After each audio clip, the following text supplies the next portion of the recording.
Selamat siang, saya akan perkenalkan nama saya Jen Susantuka, kelas A semester 3 dengan NIM 19030300021 Prodi Sosiologi.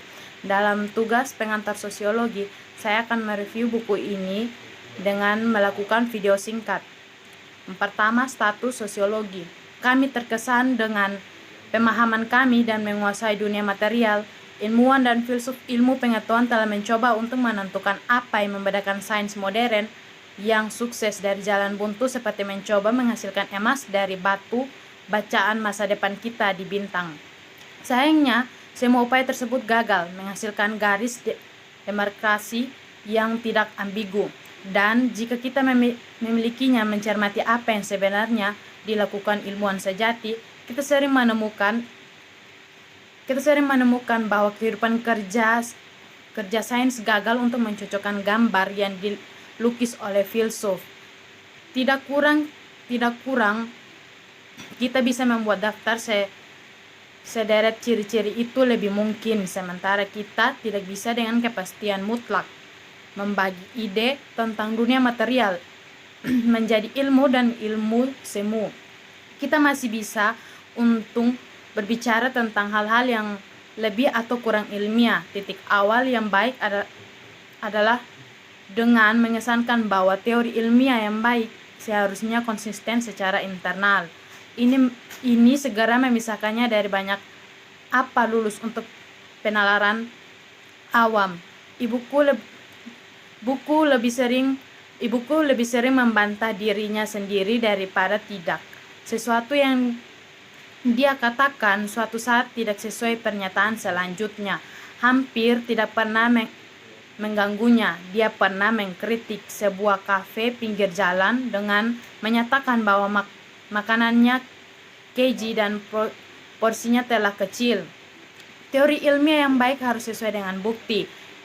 Ini mungkin tampak jelas, tetapi apa yang seharusnya dituntut oleh ilmuwan dalam hal ini adalah jauh lebih ketat daripada yang biasa dilakukan orang awam menerima.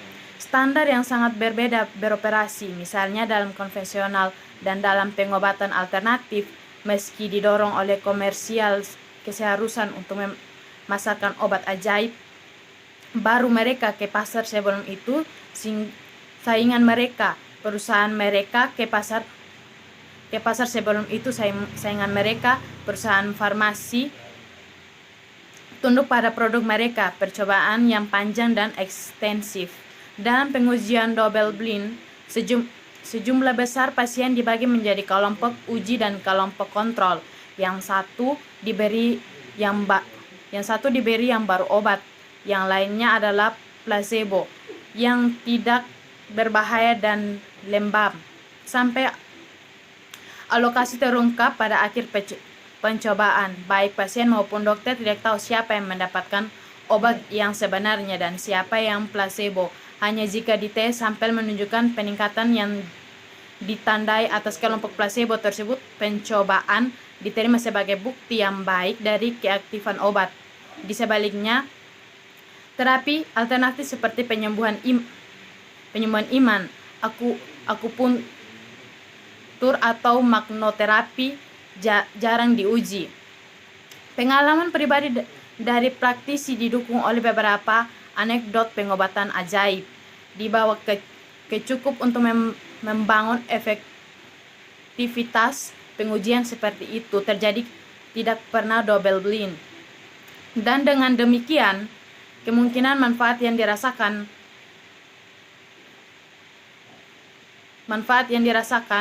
pun hasil dari efek placebo tidak pernah dihilangkan. Ketiga, sains terus berubah. Temuannya tidak pernah benar dan sebuah pengertian mutlak sekarang dan selamanya. Mereka selalu sementara dan bias selalu ditingkatkan. Ortodoksi yang meyakinkan di satu abad menjadi keingintahuan sejarah selanjutnya.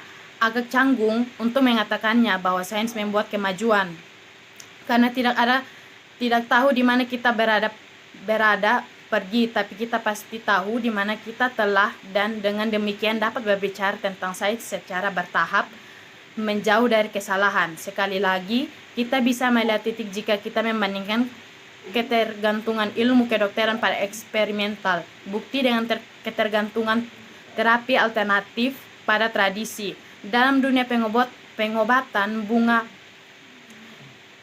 becian feng shui dan pijat shiatsu itu sesuatu telah dilakukan selama berabad-abad, lebih disukai dalam suatu budaya tidak ternoda oleh modernitas, menetapkan validitasnya, mengingat itu dasar-dasar ilmu kedokteran sebagai sistem peredaran darah tubuh, penemuan yang relatif baru-baru ini. Ilmuwan tersebut tidak terkesan usia ide. Dalam sains yang buruk seperti klaim Erik von Däniken, orang yang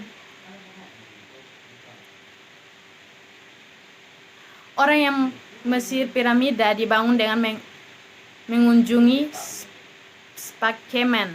Teori yang didukung oleh potongan fakta yang diambil dari konteksnya dalam ilmu pengetahuan yang baik.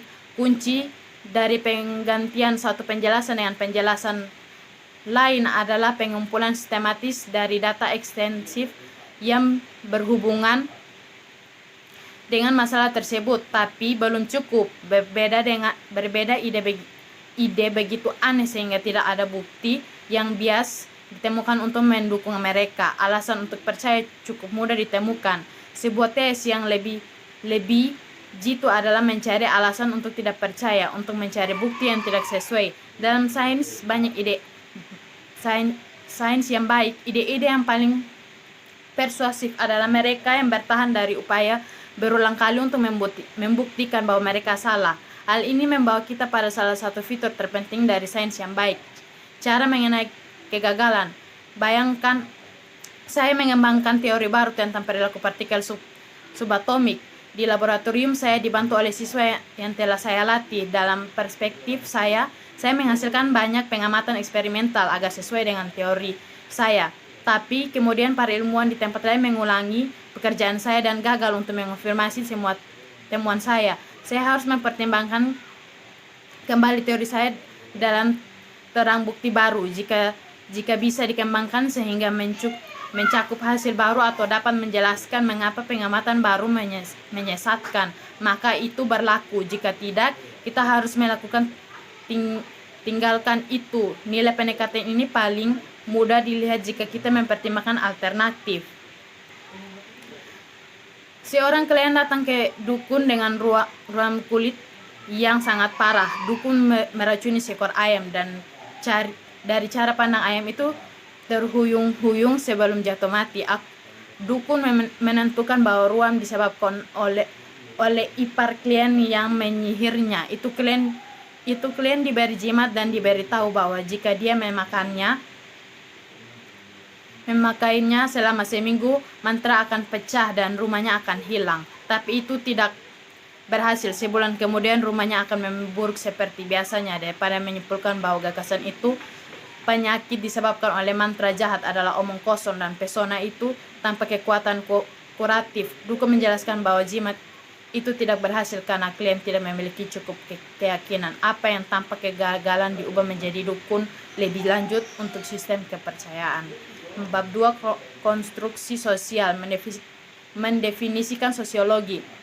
Sebagai besar, disiplin ilmu dapat dijelaskan baik dengan fokus perhatian mereka atau dengan asumsi dasarnya.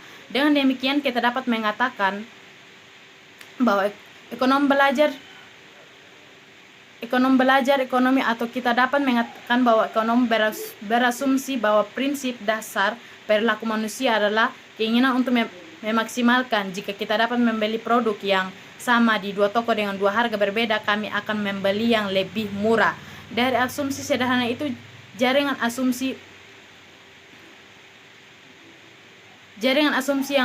yang semakin kompleks berputar.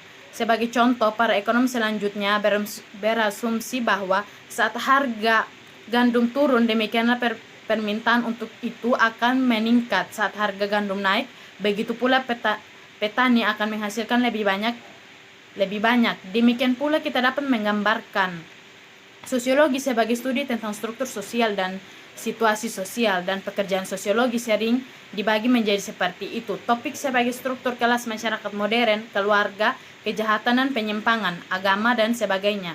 Namun, untuk membuat daftar apa yang kami pelajari tidak memberikan pengertian tentang apa yang khas tentang cara kita melakukannya. Seperti pesona galang, kisah sosiologi ini akan mengandung sejumlah substansial pengamatan dari UTAS Pusat. Yang terbaru dari untaian berikut, realita diskonstruksi secara sosial, perilaku kita memiliki penyebab sosial yang tersembunyi dan banyak kehidupan sosial yang sangat ironis. Manusia menciptakan budaya. Ketika teori evolusi Darwin meresap ke dalam budaya populer, ini menjadi umum untuk melihat manusia hanya sebagai hewan pintar yang besar. Di awal abad ke-20, gagasan tentang naluri penyediakan cara yang populer menjelaskan tindakan kami. Di akhir abad, kemajuan pemetaan gen memungkinkan kita untuk menjelaskan jenis penyakit tertentu, dan idenya bahwa kami ditentukan oleh biologi kami kembali menjadi populer. Cara mudah untuk mengabaikan untuk biologis yang lebih ekstrim, determinisme, menunjukkan banyak cara yang sengaja kita tolak naluri. Mungkin ada keinginan untuk hidup tapi kita bisa bunuh diri. Mungkin keinginan untuk berproduksi tapi wanita dapat memilih untuk tidak melakukannya. Anak-anak dan masih hidup tampaknya memenuhi kehidupan. Mungkin ada dorongan seks, tetapi selibat itu mungkin. Klaim biologi semakin melemah jika kami mencatat perbedaan budaya yang cukup besar tentang apa yang mungkin terjadi naluri. Tidak hanya orang bunuh diri, tetapi juga tingkat bunuh diri berbeda dari suatu masyarakat ke masyarakat lainnya. Seperti halnya frekuensi hal tidak beranak. Apapun peran naluri dalam hidup kita itu rumit oleh variasi budaya. Hanya ini yang bisa